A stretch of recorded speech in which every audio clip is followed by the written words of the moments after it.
All right guys, what's going on? This is Offstays TV. I want to make a video about a 1-year review of the Transition Sentinel. I've officially had this bike for a year and I want to give you my thoughts. Some thoughts have changed since doing my initial review, so I want to make a follow-up video. I have the 2022 Transition Sentinel with the GX alloy build. So you got the GX 12 speed, the GX cranks, GX derailleur. It's also got the Fox Flow X as the rear shock. And then it's got the Fox 36 Performance Elite fork. And then I have TRP DHR Evos on mine. So far, I've been really satisfied with this bike, especially for enduro type riding, for sending, steep stuff, that sort of thing. I will say I'm not in love with climbing this bike. So if I'm gonna go on like a big climb day or like a 20-miler day, this bike just doesn't really inspire me to do those type of rides. I find myself with this bike seeking out bike parks and more downhill style trails. It's not really fun to ride on cross-country trails, so if that's the type of riding that you're into, can't say that I recommend this bike for you.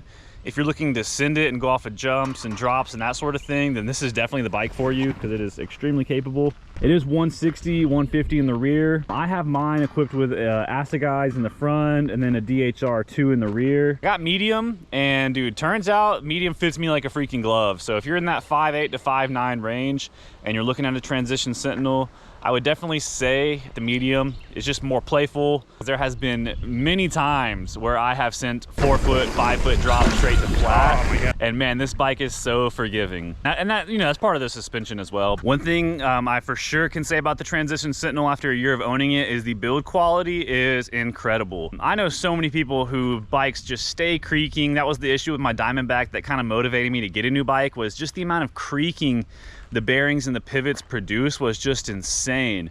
I have had this bike for a year and I have had zero issues with creaking. I mean, my headset creaked in one video. All I had to do was grease it up. But as far as like the pivots and everything goes, man, there has been no issues there. So I have been super impressed. No bottom bracket creaking, none of that. So that has been something I really like about it. They leave the brake hose outside of the frame. Makes changing out your brakes super easy. Not many companies do that, and that's one thing that I really appreciate about Transition as a company, is that they think of little things like that. They also put it on the other side of the bike, so when you're taking photos of your bike, you get to see the logo with no cables or nothing. So they really thought of it all and really made it have a clean look to it. All right, let's go get this on the trail so I can actually show you the areas that it's fantastic in and then the areas where it kind of sucks, and I'll let you be the judge. Just pedaling in the parking lot, it's not bad, but it's just a little sluggish. Like, you're not gonna win any XC races on this thing. And I mean, with it being so sluggish, it's really not very motivating to go out and get some pedal miles in on this bike. All right, so one of the strengths of the Sentinel is just sending it, hitting drops, hitting jumps, hitting steep stuff. So I'm about to send it off this drop. The landing point is roughly about 6 feet, so it's about a 6-foot drop in total. All right, so let's go off the drop.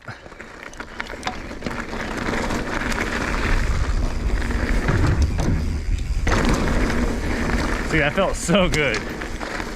But man, the Sentinel just eats that right up. Can this bike get me up the climb? Yes. Do I enjoy doing it? Hell no. That shit sucks. One thing about this bike is it does jump really well.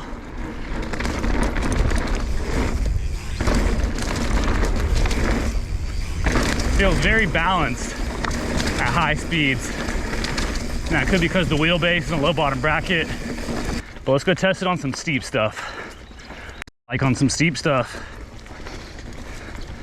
It got me to the top of the mountain, so that's sick. Wasn't fun getting here, but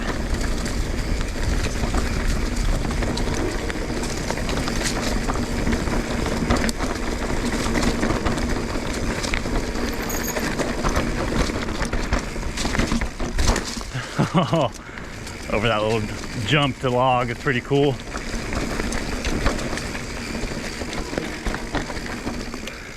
All right, here's, yeah, this is some pretty steep stuff right here.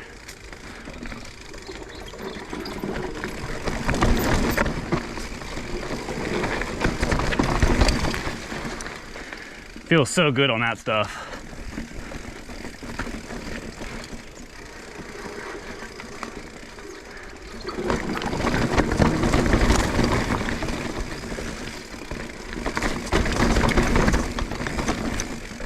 Yeah, I mean, it just eats that steep stuff up so easily. So if you're wanting to hit downhill type trails, enduro type trails, steep stuff, jumps, drops, this is definitely a great bike. If you're going to be doing a lot of XC riding and climbing, I would get an XC bike or a medium to short travel trail bike.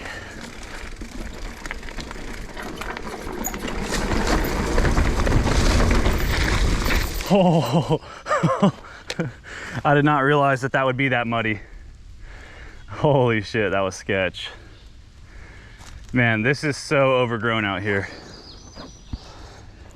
But yeah, if you want to survive what I just did and go through the thick ass mud like that, get a Transition Sentinel, that's for sure. All right, to sum up this video, I think the build quality of the Transition Sentinel gets a 10 out of 10. The descending quality is also a 10 out of 10 in my opinion. The climbing, I would give a 3 out of 10. It's just sluggish, not very fun to climb.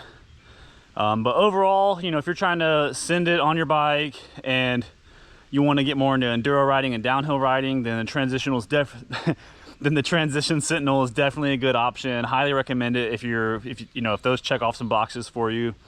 But overall, I'm very satisfied, especially with the build quality. Love my Transition Sentinel. I would also love to try out some different transitions out there, maybe the Spur or something like that. So if I do end up trying that, I'll make a video. Hopefully this video helps you decide if this is a bike for you or not. For me, I love it, but for climbing, it is not amazing. I'd definitely buy another one, that's for sure. All right, guys, and the last thing to notate is I am not sponsored by Transition. There is no incentives with this video. This is just my 1 year review, honest review.